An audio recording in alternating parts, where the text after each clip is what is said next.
안녕하세요. 중세교회에서 7번째 시간을 맞이하게 됩니다.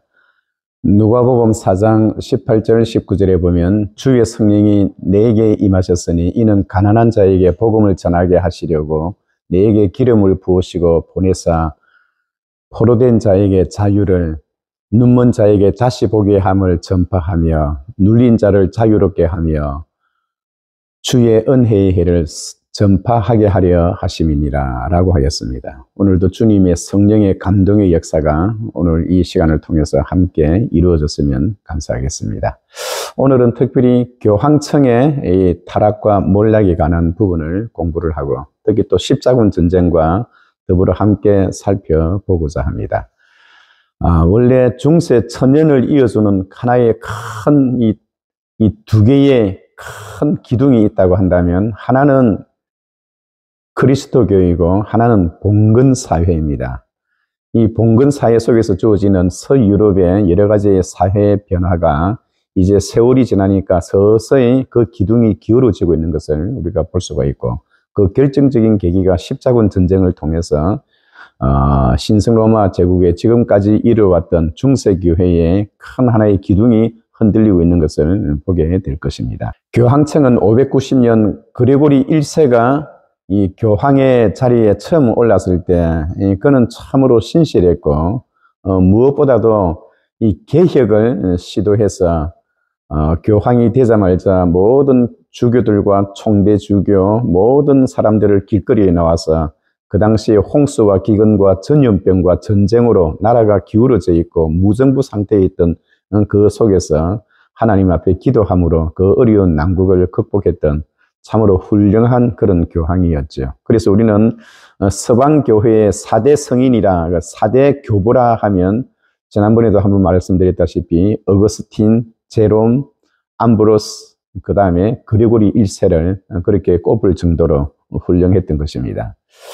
그런데 그러한 그 그레고리 1세라 하더라도 그가 죽고 난 이후에 특히 이 카롤링그 왕조가 들어서고 샤를 마뉴가 새로운 이 서프랑크의 이 프랑크의 새로운 왕으로 등극하면서 여러 가지로 좋은 관계를 이루어내서나 특별히 10세기 들어오면서 교황청의 이 부패와 타락은 최고의 극에 달하게 되어집니다.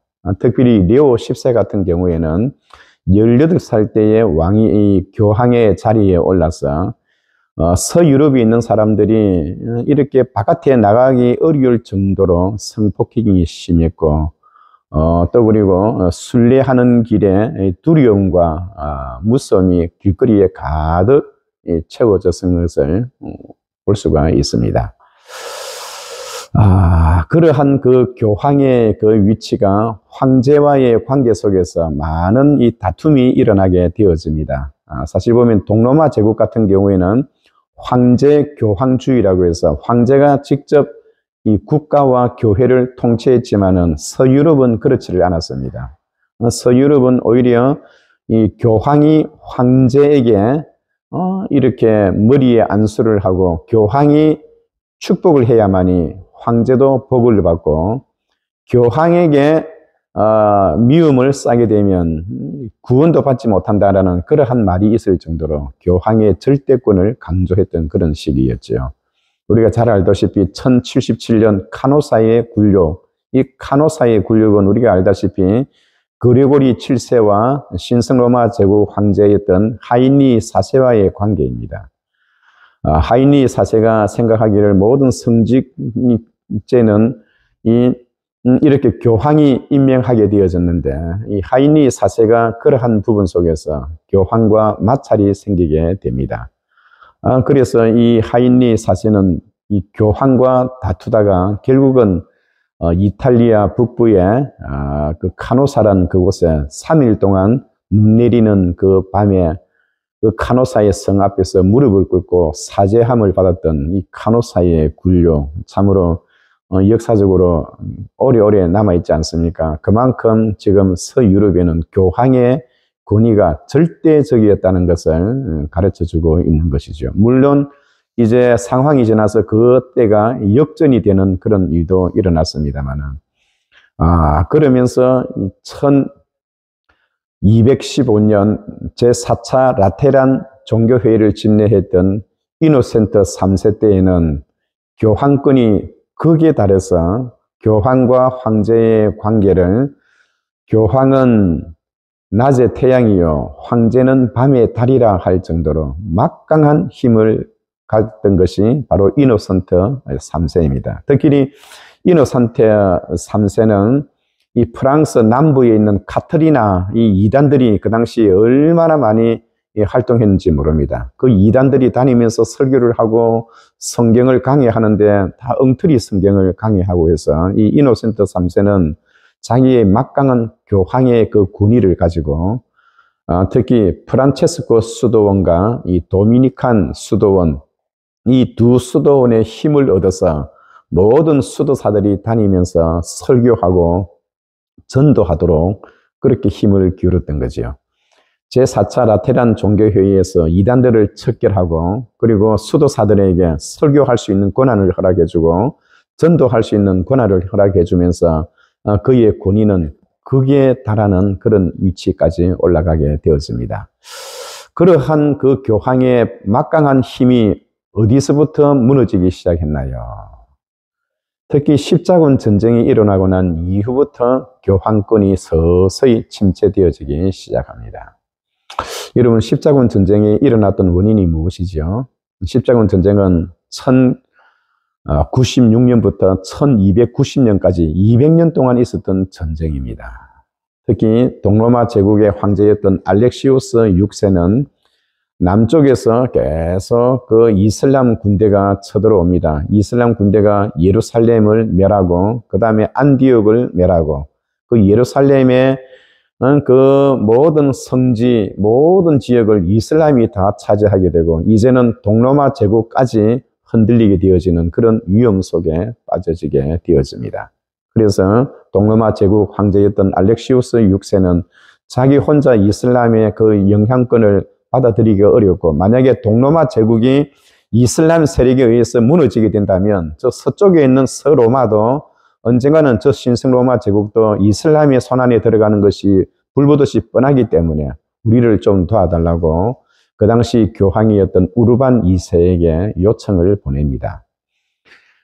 십자군 전쟁에 참여해달라는 그러한 부탁을 받았던 우르반 2세는 여러 가지로 생각을 머릿속에 두게 되는 겁니다. 사실 보면 성지를 탈환하자. 예수 그리스도가 십자가에 죽으셨던 예루살렘 성전이 있는 그 성지를 탈환하자라고 마음에 어떤 하나의 명분은 내세웠지만은 그러나 그의 마음속에 그가 가지고 있었던 본 생각은 하나의 명분에 불과했고 자기 자신의 이익을 먼저 계산하는 거예요. 이 서로마에서는 교황의 권위가 절대적이었지만은 동로마 제국에서는 교황의 권위가 먹혀 들어가지를 않았거든요. 그러니까 그는 자기 개인 스스로 이번 십자군 전쟁을 한번 동참함으로 인해서 자기의 교황의 절대권이 동로마 제국까지 이르게 되고 결국은 그리하게 되면 옛날처럼 이 서로마가 동로마에 있는 모든 교회까지 다 이렇게 흡수할 수 있겠다라는 자기 자신의 야망을 가지고 십자군 전쟁에 참여할 것을 그렇게 승인을 하고 서유럽에 있는 프랑스, 독일, 영국, 불가리아, 헝가리를 비롯한 모든 그 국가들의 선포를 해서 이 십자군 전쟁에 참여해 줄 것을 권유했고 거기에 따라서 영주들과 기사들도 거기에 참여합니다.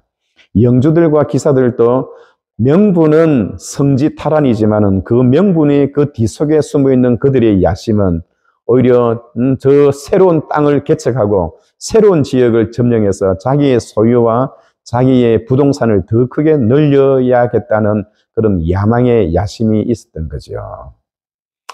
그런데 이 십자군 전쟁은 200년 동안 치루어지면서요. 특히 1차 때는 성공을 거두었습니다.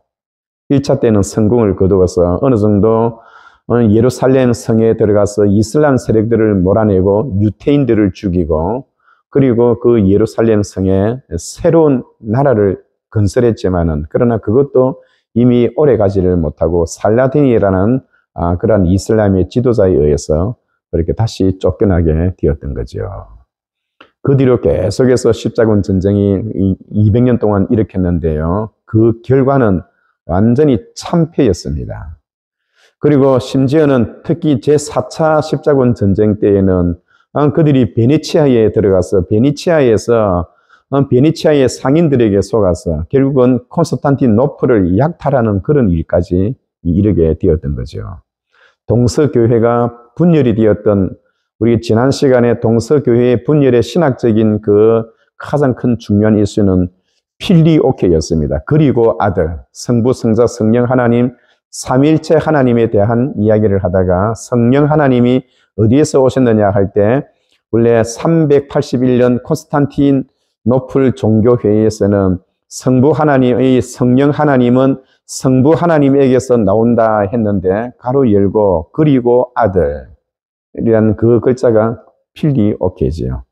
중세 교회사를 공부하면서 신학적인 가장 큰 중요한 핵심의 한 단어는 필리오케입니다. 여러분들께서 이 단어 하나만 생각해 놔도 아주 중세 교회사의 큰 중요한 신학적인 흐름을 잡는다 해도 과언이 아닐 것입니다. 아무튼 그러한 동서교회의 분열이 일어났던 가장 큰 원인 중에 하나가 바로 이 십자군 전쟁에서 그들이 이렇게 밀리게 되었고, 십자군 전쟁이 콘스탄티노플 동로마 제국이 우리를 도와달라고 서쪽에 있는 군사들을 지정해서 우리를 도와달라고 끌어들였는데 그들을 도와주러 갔던 그 군대가 오히려 그 성을 점령해버리고 그 성을 약탈하고 도둑질을 해가니, 그리고는 그 나라를 멸망으로 이끌고 새로운 라틴 제국을 거기에 건립하게 되어집니다.